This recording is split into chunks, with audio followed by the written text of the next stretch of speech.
Hi, my name's Phil. I like talking about politics, and in London, beginning as this video publishes and around the country digitally, there is to be an afternoon of protest entitled Take Democracy Back. And in this video, I'd like to point out the general purpose, what's going on for you to engage with if you're interested in the background, but a focus really on what's happening with what I think is the key aspect of it, Priti Patel's currently failing attempts to criminalise all forms of peaceful protest of the sort happening today, for example, though she is reported to be trying to give it one final push.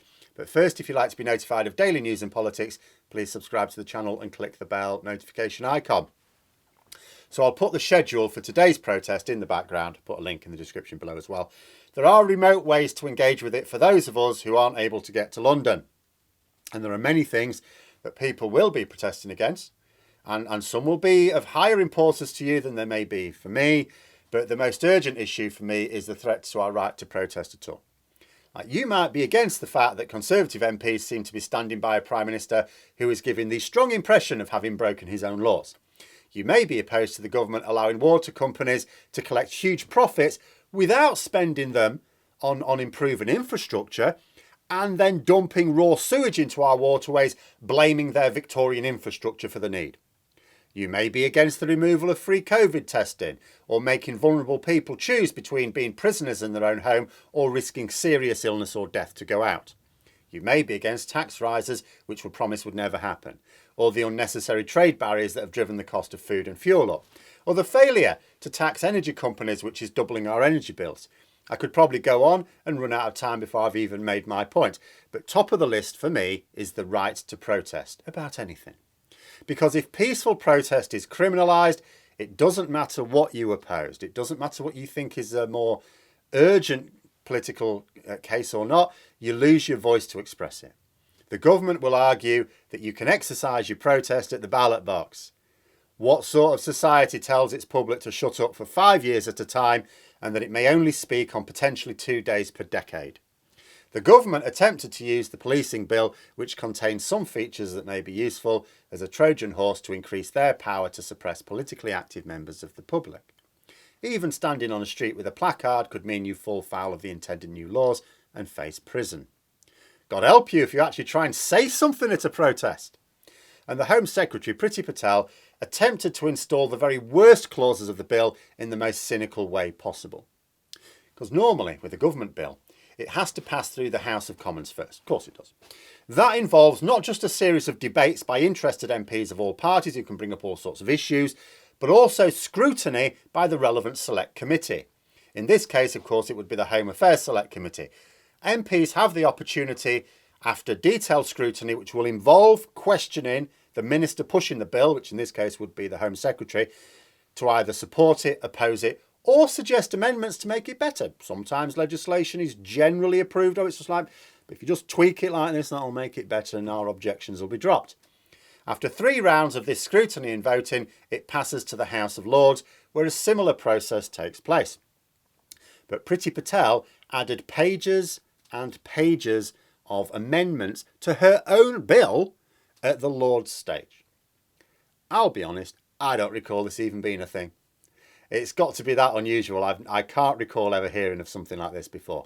But what it meant was that all those pages of additions were not submitted to MPs for scrutiny and debate. In other words, she held back deliberately part of her bill so that MPs could not scrutinise it. In other words, Priti Patel wanted unelected parliamentarians in the Lords to vote for her proposals, but she didn't want elected MPs to be able to discuss them and do likewise. But the Lords voted them down, largely on this basis. Not so much on the basis that they're really terrible, which they are, on the basis that they haven't received scrutiny from their elected colleagues in the Commons.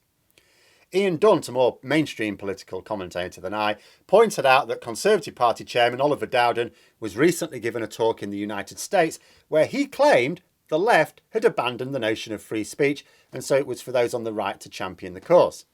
The man whose government is working on a final push to make free speech literally a criminal offence. And for the avoidance of doubt, my attitude to freedom of everything is that it is one face of a coin with responsibility on the other side. Either accept both or reject the entire coin. People have the right to express themselves, even to discuss controversial topics. What they don't have the right to do, in my opinion, is knowingly tell harmful lies to poison a debate or bully an individual or a group. That's where the distinction is. You can absolutely express a point of view that might be very controversial if it's genuinely held and you're genuinely open to debate. At the point at which you tell lies or refuse to engage in debate, you want your voice heard but you won't listen back, or at the point at which you try and use those lies to bully or marginalise individuals or groups, that's when you're not accepting responsibility. But the right to express genuinely held views and engage in open, mutually respectful debate, central to any functioning society. But our society is not functioning, is it? We have a Prime Minister who cannot engage in debate and so tries to throw mud at his opponents. When he can find none, he makes up them. He makes up slanders, as he did recently. After only a matter of weeks since an MP in his own party was murdered as a political act, the Prime Minister stokes up anger with lies simply to save his own job, and the majority of his party stand by him as he does so. Keir Starmer was saying that many Tory MPs have privately expressed their disdain at what Johnson did. Worthless.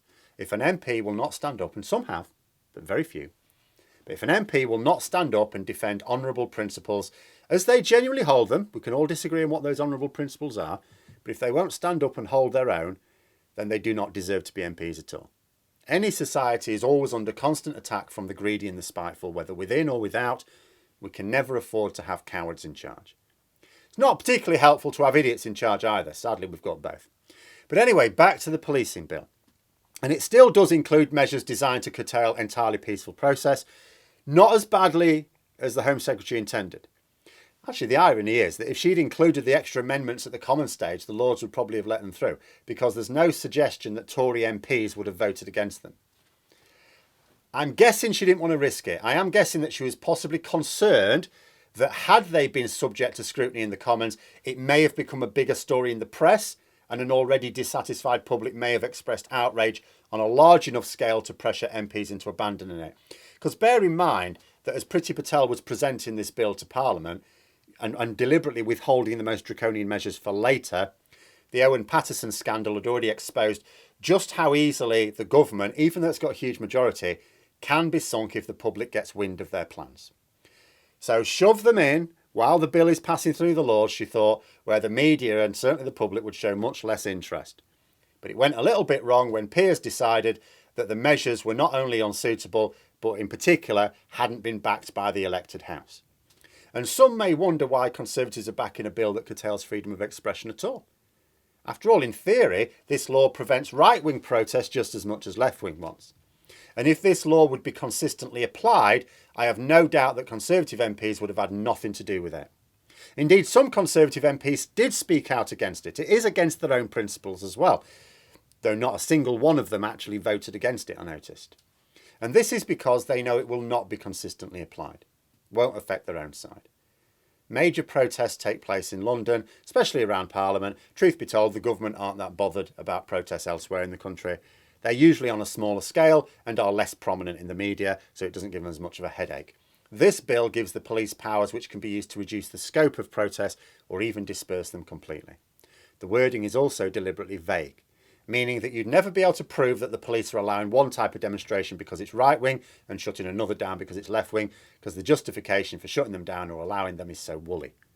If the police consider that the protests may be causing unease, and that is the word used in the legislation, unease, then they can stop it. That's the idea. If the protester doesn't comply, they can be prosecuted and jailed. Whether something causes unease is entirely subjective. There are situations that would clearly be harassment if a protester, for example, physically grabbed hold of or pushed a passerby. Of course, that would be an issue. But what if a police officer believes someone would feel unease if a small group of people were, say, chanting slogans? And what if the same police do not think that a much larger group of people with megaphones raising Nazi salutes would not be causing unease? It's all subjective judgment, and that is how the bill is deliberately designed. So that the government can tell the London Met Police, over whom they have some direct control, not to disrupt anti-vax demonstrations because they don't want to piss off their own core support, but that they must clamp down on Black Lives Matter protests because, they're not going to vote for them anyway. But those are my thoughts. Let me know yours in the comments below. Hope you found the video interesting. If you did, don't forget to click the like button. If you'd like to support the channel further, please also click the Patreon link for details. And until next time, I'll see you later.